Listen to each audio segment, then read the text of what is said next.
Bom dia e paz do Senhor a todos. Meu nome é Eber Carvalho e estamos aqui para transmitir a primeira lição do nosso canal EBD para quem tem pressa, certo? O objetivo desse conteúdo é resumir rápido, prático, objetivo cada lição da nossa revista da Escola Dominical das Assembleias de Deus, né, da CPAD. Então, estamos na lição de número 6, que traz por título A Justiça de Deus. O texto áureo está em Salmos 18, 26, onde diz: Com o puro te mostrará puro, e com o perverso te mostrará indomável. A verdade prática está escrito: os agentes do juízo divino revelam que a responsabilidade humana é pessoal. Para nós ganharmos tempo, não vou fazer a leitura bíblica em classe, que fica em Ezequiel 14, do versículo 12 ao 21.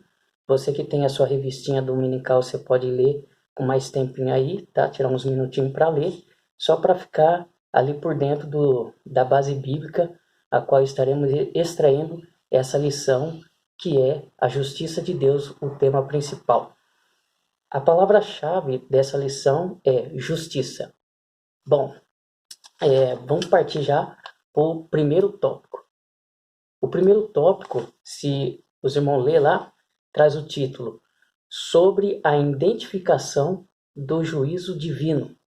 Bom, resumindo esse primeiro tópico, vai falar sobre a justiça de Deus, como ela se revela, como ela se manifesta na esfera humana, né? Dentro de um país, dentro de uma sociedade ou até mesmo pessoalmente falando, dentro de uma família, de uma casa e de pessoa para pessoa, até de forma abrangente ou pessoal. Como ela se revela? Bom, geralmente no Antigo Testamento, a justiça de Deus era revelado por 4 elementos, né?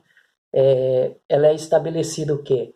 A justiça de Deus, ela não é apenas estabelecida para punir os ímpios como forma punitória, ela não se manifesta apenas para punir pecadores, né, de forma severa, mas também a justiça de Deus se revela também para promover paz, alegria, bênção àqueles que andam justamente de acordo com a vontade de Deus.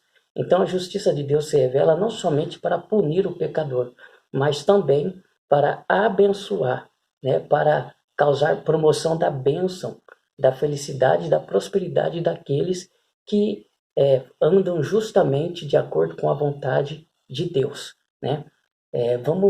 Eu separei um versículo aqui muito importante. Se você ler lá em Malaquias 4, versículo 2, diz que para os justos nascerá o sol da justiça, né? E também Malaquias 3,18, o profeta Malaquias ele fala assim: mas verei outra vez a diferença entre aqueles que servem a Deus e que não servem, entre o justo e os profanos ou injusto.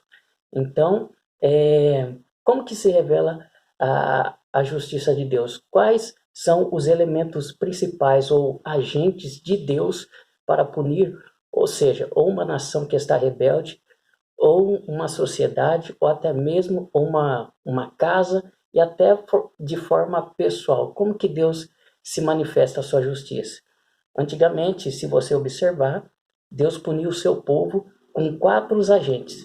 O primeiro era a fome, que hoje em dia representa crise econômica, né, que está acontecendo aqui de forma mundial, né, nos nossos dias. Segundo agente, as feras. Eu coloquei aqui uma figura de linguagem, podemos classificar como as crises econômicas, né? Estamos vendo a crise econômica tomar conta da Europa, né? A crise econômica tomar conta do Brasil agora, por causa dos resultados das eleições, e estamos vendo a crise econômica também se manifestando nos países da América Latina, né? O continente sul-americano, até mesmo Estados Unidos. Então é uma forma que Deus está apontando o seu juízo sobre a nação que está rebelde. A terceira forma, a espada, guerras, rumores de guerras, né? A guerra pode ser tanto bélica, como está acontecendo entre Rússia e Ucrânia, mas também pode ser uma guerra econômica, macroeconômica, uma guerra macroeconômica, ou seja, onde afeta economicamente outras nações que subjugadas, que são formadas por países emergentes, que países que dependem, né, de outros países para gerar sua economia. Então, estamos vendo também a espada hoje em dia. E, por último, a peste, que é o quarto agente de Deus para manifestar o seu juízo sobre os ímpios, sobre aqueles que estão em rebeldia, né? A peste é o que podemos classificar hoje em dia como as epidemias, as doenças infectológicas, né? Infectocontagiosas, aliás. Hoje em dia eu posso classificar as duas, né, principais, né? A Covid-19, a varíola, né, dos macacos, que está aí, né, proliferando, chegando até no nosso país, já tem casos, e outras, né, que temos observado desde os anos 2000 até para cá. São vários tipos de peste que têm se manifestado de maneira evolutiva, cada dia mais aumentando, cada dia mais se desenvolvendo. Então, nós estamos vendo que os quatro agentes de Deus está sendo manifesto de maneira mundial em todos os países. Então, é uma forma de nós ficarmos preocupados com a situação. Bora para o segundo tópico, né? O segundo tópico traz o tema sobre a petição que Deus não atende. Bom,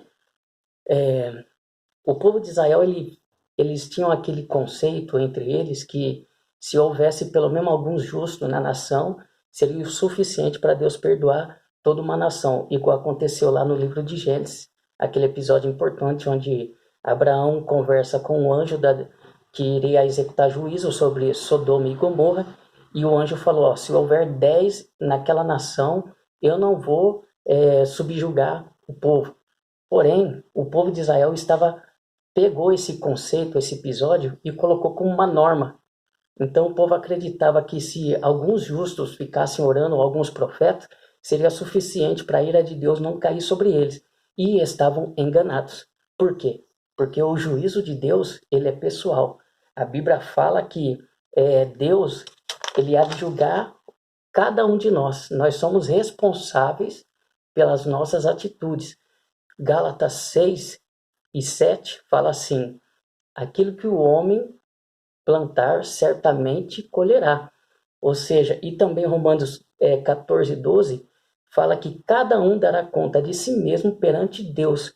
E Coríntios também tem um versículo que fala que todos nós deveremos comparecer diante do tribunal de Deus para recebermos o prêmio ou a recompensa das nossas obras.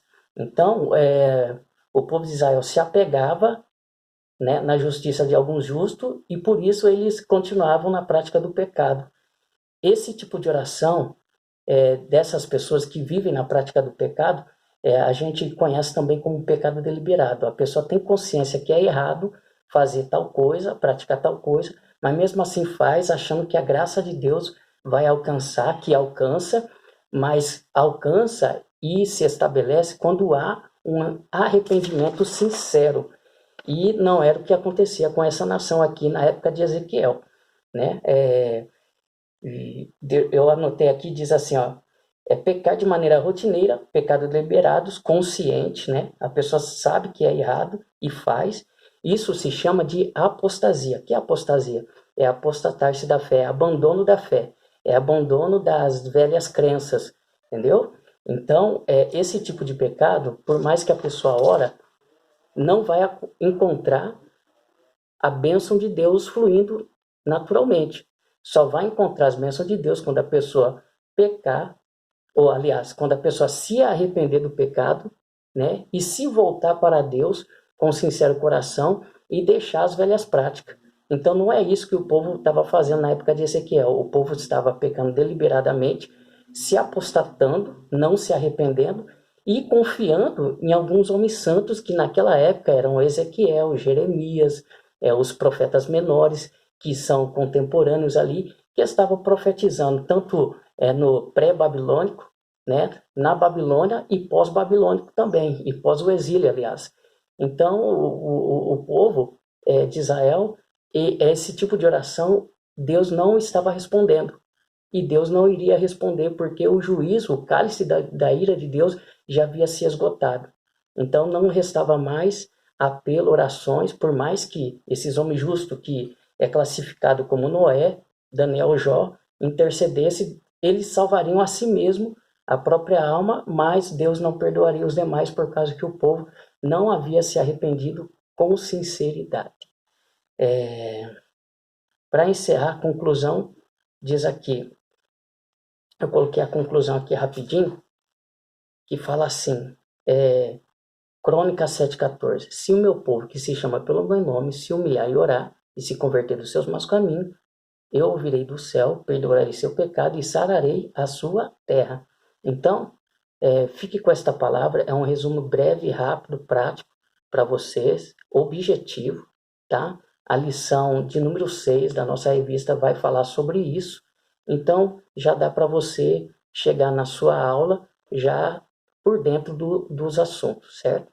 Que Deus te abençoe, um forte abraço e até a próxima lição, se Deus quiser. Se você gostou, deixa o seu like, se inscreva no nosso canal, ative o sininho para seguir acompanhando as nossas lições. Deus abençoe a todos. Tchau, tchau.